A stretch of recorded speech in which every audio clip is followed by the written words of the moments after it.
Hey guys, what's up? Welcome to Priest Theorycrafting with Do Part 2. Um, I didn't originally intend to actually make this a two-part thing, but I went over the first Priest Theorycrafting video and kind of realized that I didn't give you guys any real outline of a deck. Unlike with the Mage Theorycrafting, where I presented a deck to you guys and kind of showed you how I thought Mage aggro could look.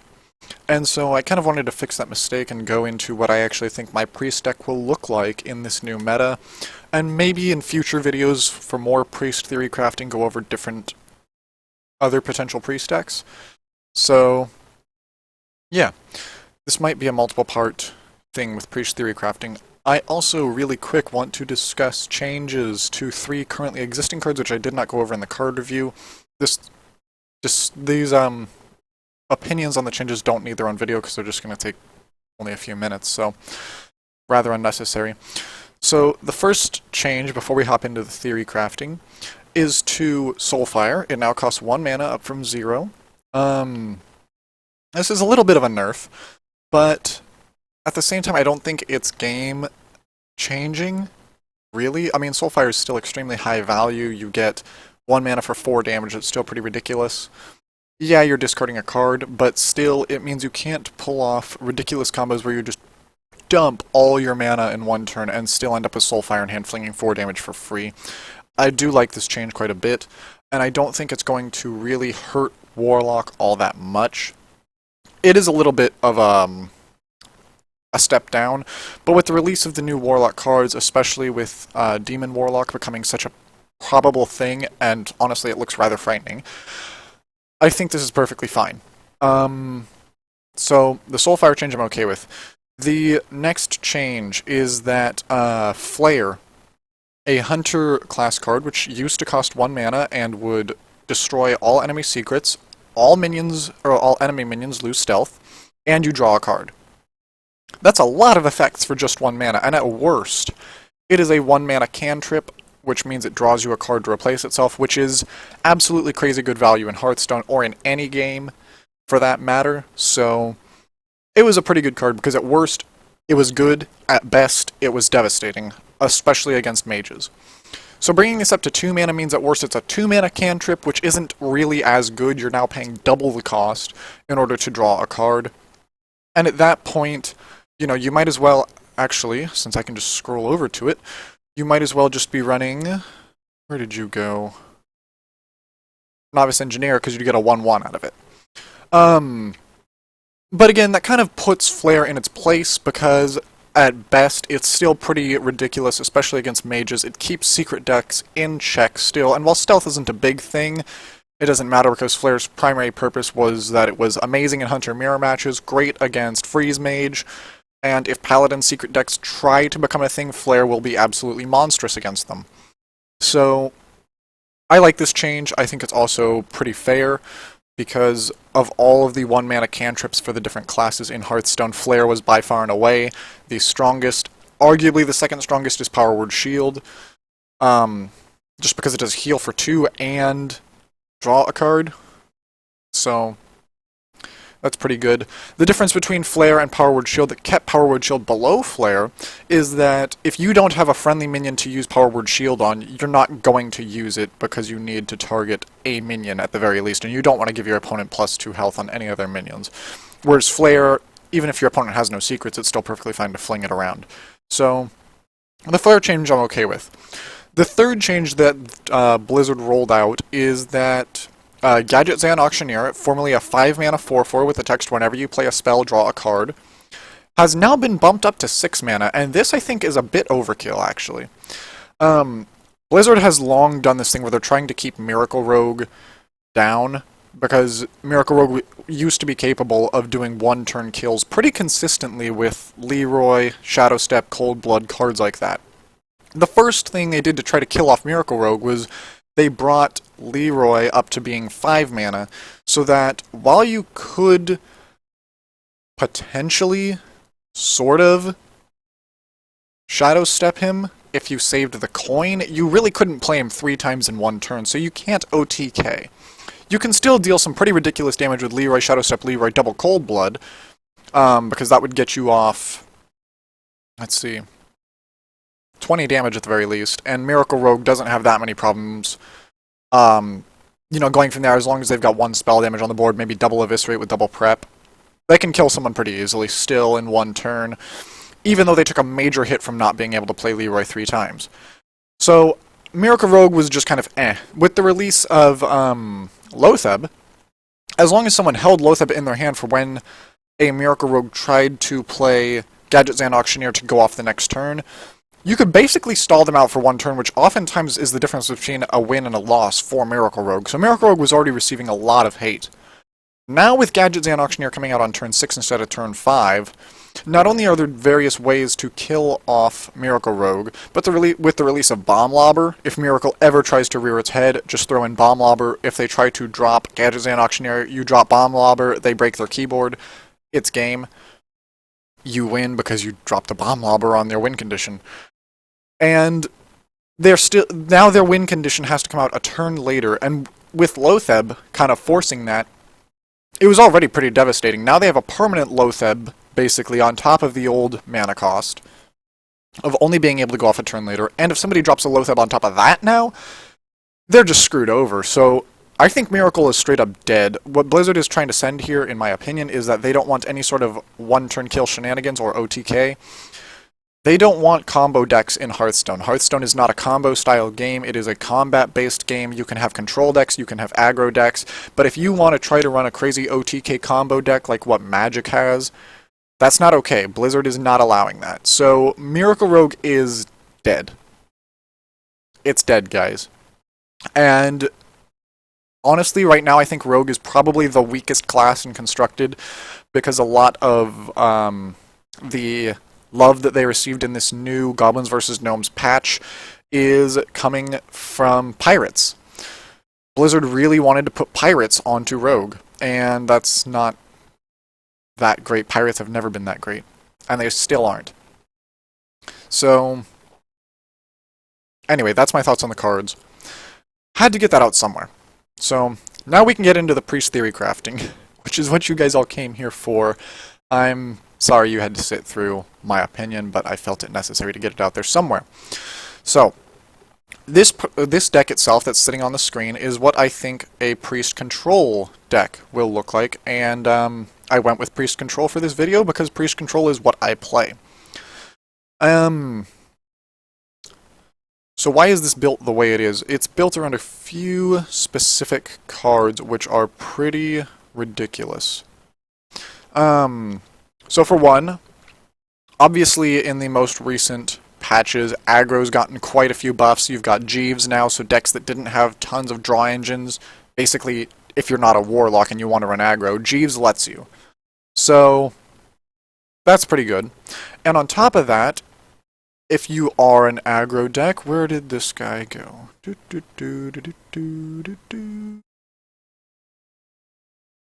Huh? I know he's out. How could he not be in here? Oh, here we are. The Enhanso Mechano. With a battle cry of give your other minions Wind Fury, Taunt, or Divine Shield.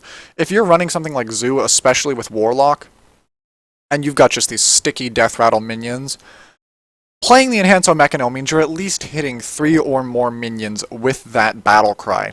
And it doesn't matter what you give them. If you give them Taunt, you've got this massive meat wall that your opponent has to get to before you can start attacking, or before they can start attacking you again, which gives you time to tap and get more cards because you're not taking other outside sources of damage.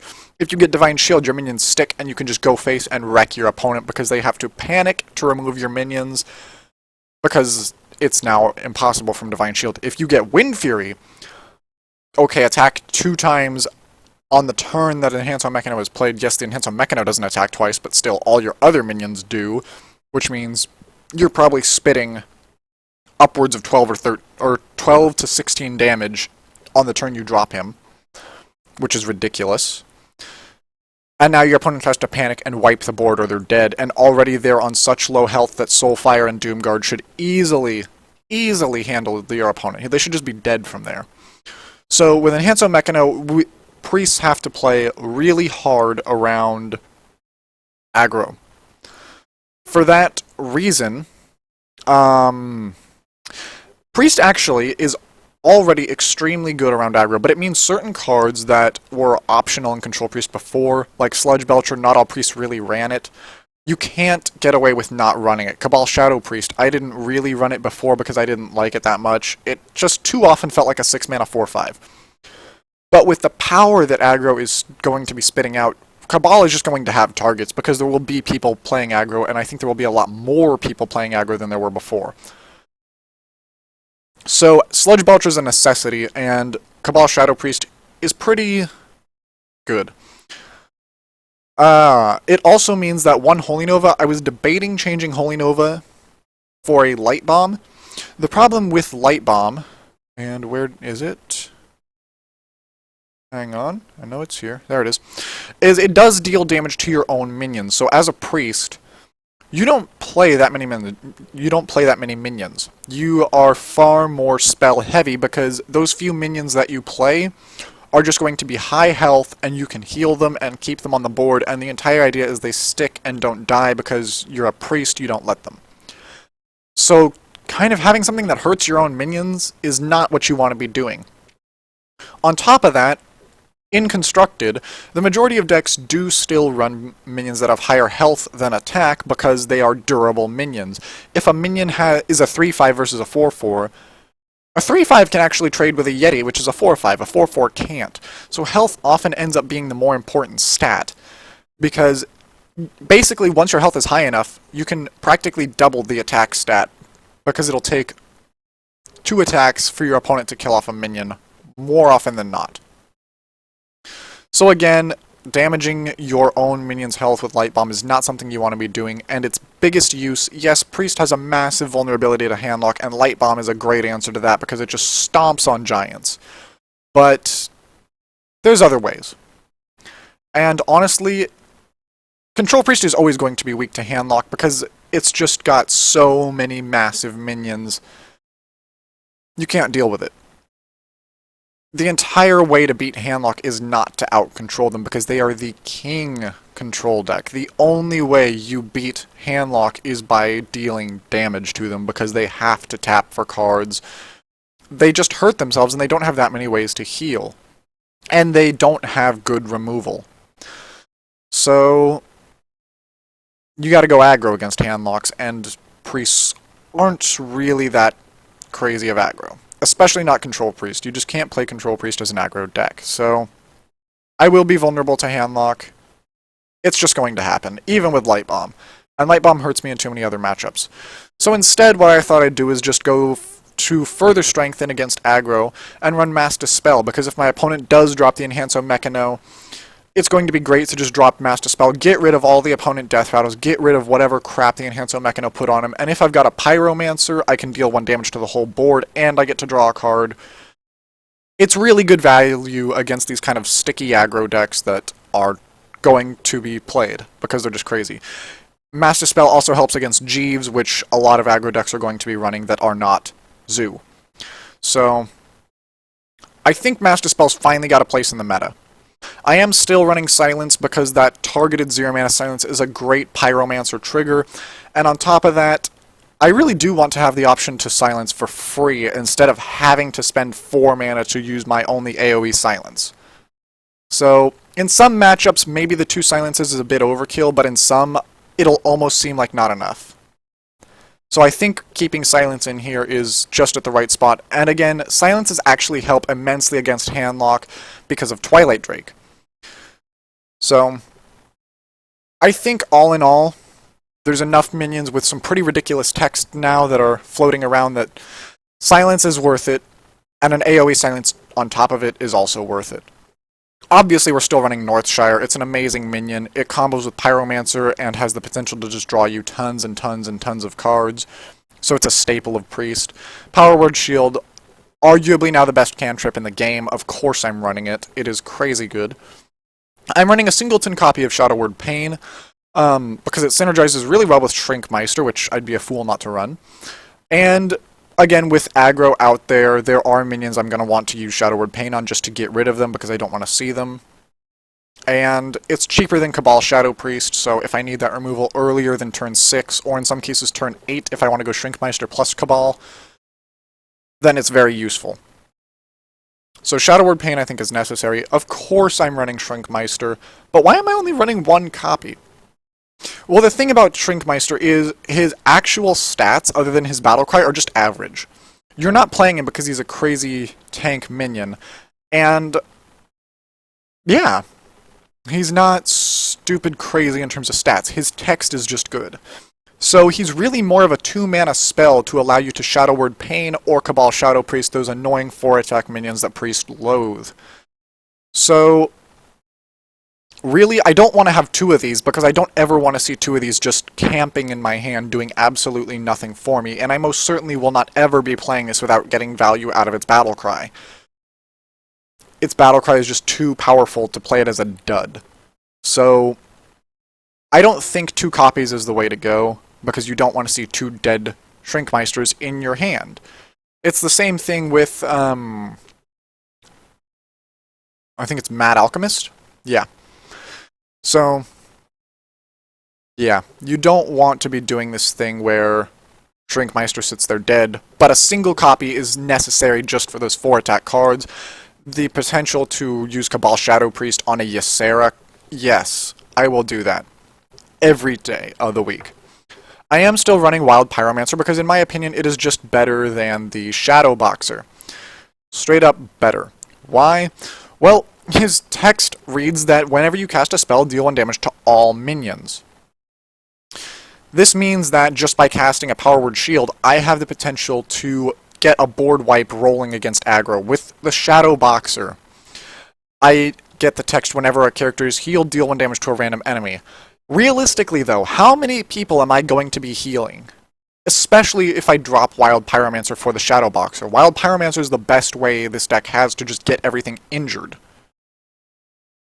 So, Shadow Boxer would actually have to be used in synergy with Wild Pyromancer. He cannot replace him.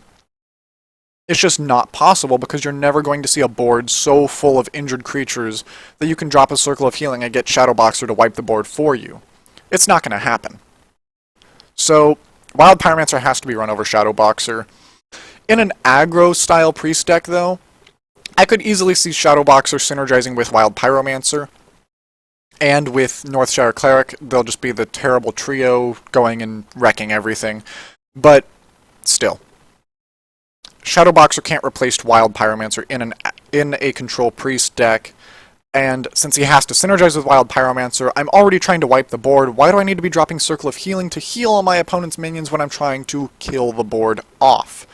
Especially if my opponent has minions that are heavily damaged. So, Shadow Boxer doesn't have a place here. I still have to run Injured Blade Master. He's just too good in Priest. He's got that synergy with Circle of Healing. Good minion. And with Northshire Cleric, I mean, I can't ask for more as a Priest in terms of stat value, and especially since I did have to board out Dark Cultist, which is amazing for stats, in order to run Shrinkmeister and a Cabal Shadow Priest. Well, yeah. I can't afford to lose my other powerhouse 3-mana minion. We're running 2 Shadow Word Deaths because, again, against Handlock, you need the strong matchup. You need strong cards to help deal with it. Against Control Warrior, you need strong cards. You can't, as a priest, just say, well, I'm good against aggro.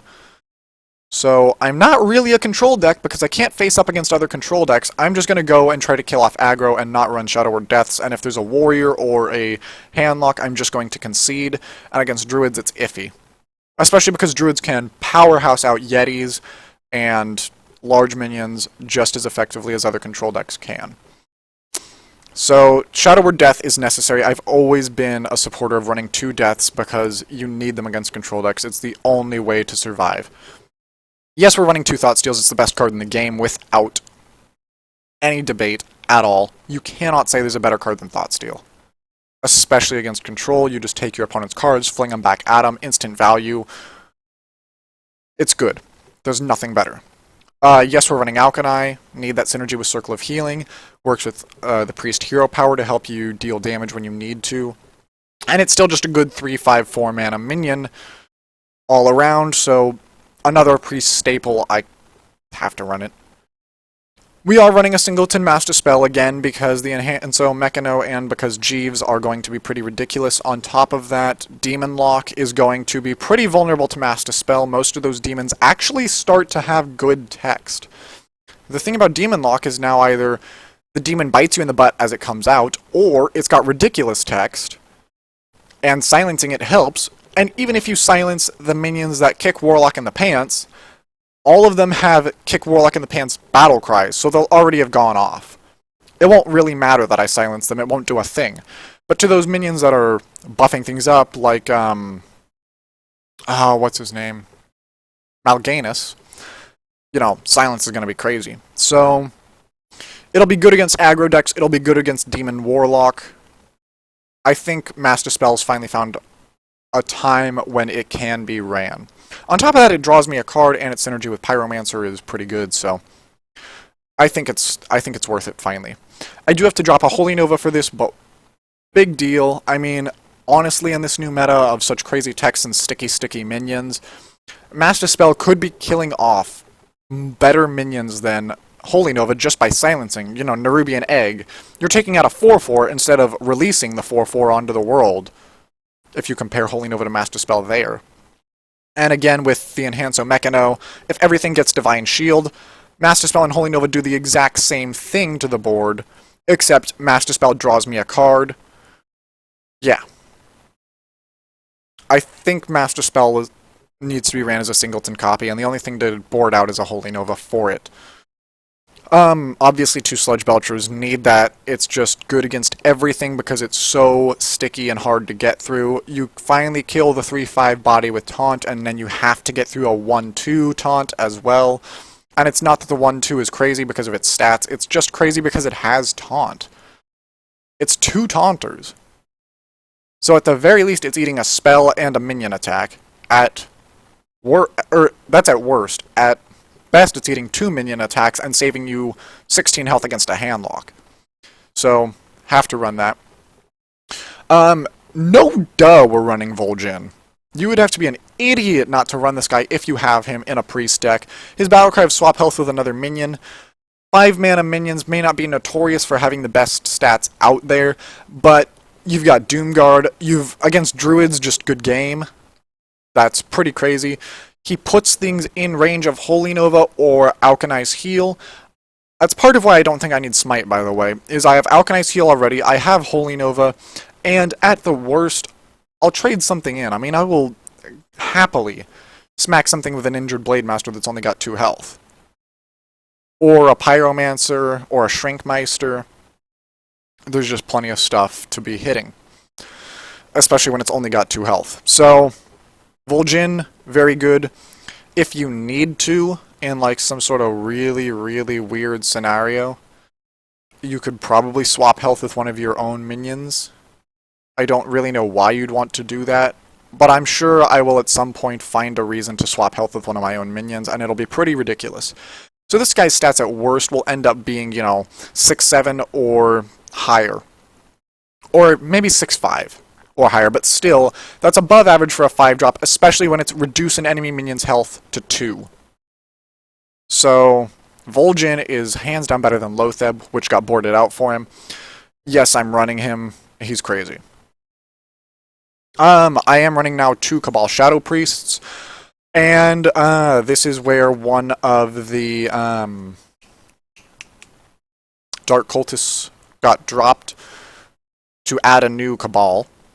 I also dropped Mind Blast, finally. Yeah, it's unfortunate. I didn't want to see Mind Blast go, but again, Cabal's just got so many good targets in the new meta, and if it seems to have something that's not a good target, I'll have a Shrinkmeister sitting in hand, I'll throw the Shrinkmeister out, I'll take control of your Sludge Belcher, your Ysera. I'll take control of something. I'll even take a Yeti. Come on. 2 4/5s for 6. It's basically a cairn. Yes, please, I will run 2.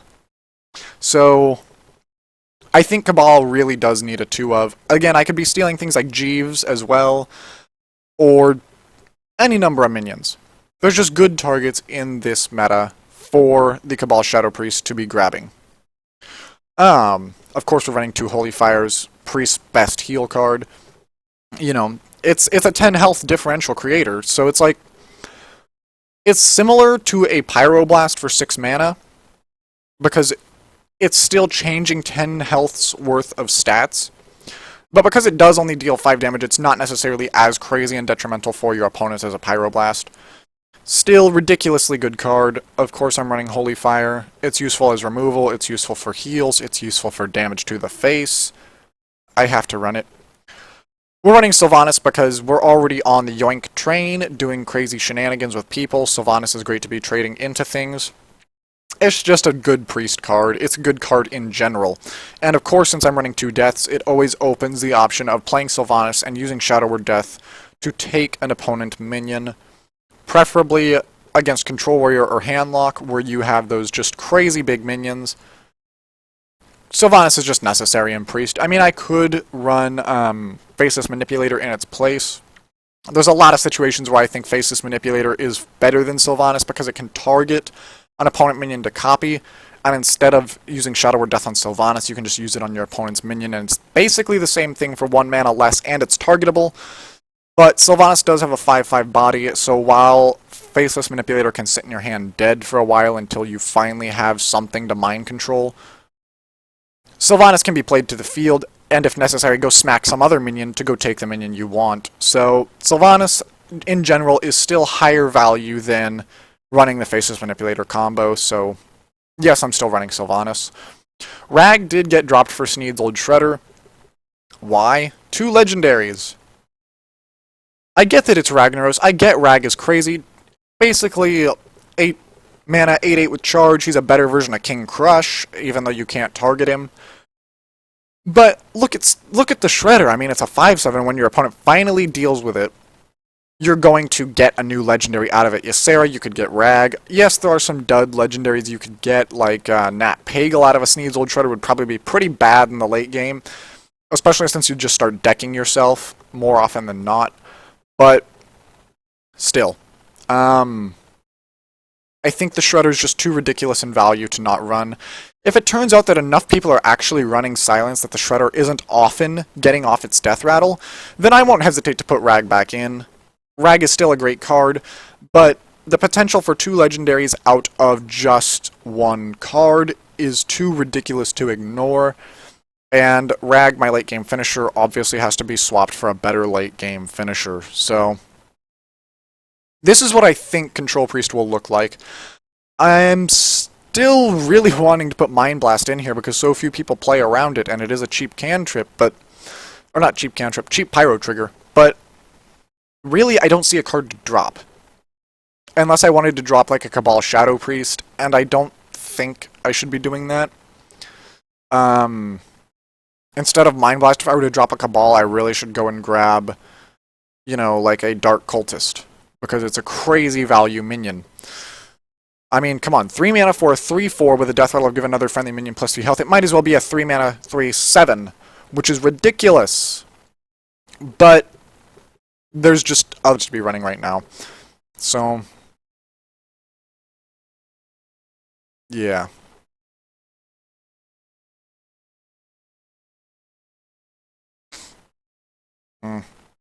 There's so many cards I don't want to see go from this deck because Dark Cultist is so good. Mind Blast is just that good surprise potential, but I think it has to happen because this is just a stronger deck to things like aggro, and yeah. Anyway, this is what I think a Control Priest is going to look like in the new meta. It's certainly what I will be running. As soon as I can get the cards for it, of course. It's going to be a bit of a chore to try to get Vol'jin. But aside from that, the only other cards I need are a Shrinkmeister and a Sneed's Old Shredder, which will also be pretty hard to get. So, what you guys will probably end up seeing is something like, you know, running Ragnaros instead of the Shredder for a while. I guess I'll keep with Lotheb instead of Vol'jin, but the second I get Vol'jin, and I really want to get Vol'jin, I don't care, I'll be dusting things for Vol'jin. I will dust every spare legendary I have sitting around to grab Vol'jin. It's not optional. I need this guy over Lotheb. So, I will even dust my Golden Velen for this. without hesitation. So, yeah. I will have Vol'jin. Once I finally get the Shredder, I will swap Rag out for the Shredder, but that's not top priority for me. Again, when you can be a Rag Whisperer from time to time, Rag basically is an 8/8 with charge, and your opponent still has to deal with him because Rag never gets hurt attacking. So, that's pretty crazy. And Shrinkmeister, I mean, he's just a common. I can craft him the second it's released. Or the second the expansion of Goblins versus Gnomes is released. So I don't have problems acquiring the Shrinkmeister. So, all in all, this is what I will be running, and I've already got basically every card I need for it. So, there we go. Just got to get that Shredder eventually. Okay. Thank you guys for watching Priest Theorycrafting with Do, and check out the next video whenever I finally do get around to making it, and whenever I have time to. And I think next time I'm going to go over a Dark Ritual kind of deck. Believe it or not necessarily an aggro priest, but a spell flinger. With some of the new priest cards, this is something really interesting that I will give credit to Amaz for thinking of, because I never thought of this. Using Shadow Bomber as basically a Sinister Strike that's also a 2/1, because even though it hurts you, big deal. It's hurting your opponent for 3, and you can just play it when you need that damage on your opponent. So if you're going to run, you know, Shadow Bombers with Mind Blasts and Holy Fires, and then just run, you know, some pretty quick cards, even Shadow Boxer with Wild Pyromancer, Circle of Healing, Northshire, Alkani, you can get off a lot of damage really quickly, believe it or not. So it's like, you even run a singleton copy of Velen, obviously a singleton copy, he's a legendary, you can't run 2, but you can just deal crazy amounts of damage. It actually would be really fast and really hard to deal with unless you had a lot of healing in your deck. So ironically, other priests would be okay against it, but most other classes, especially those without healing like Warlock, there's your answer. You just fling these massive damage spells at the opponent. And you could finally make use of, well, actually I want to be careful there. You really can't make use of spell damage still, because all your damage would be coming from Holy Fire and stuff, but I will come up with a deck for that eventually. I will share that in the next Priest Theorycrafting. Thank you all for watching.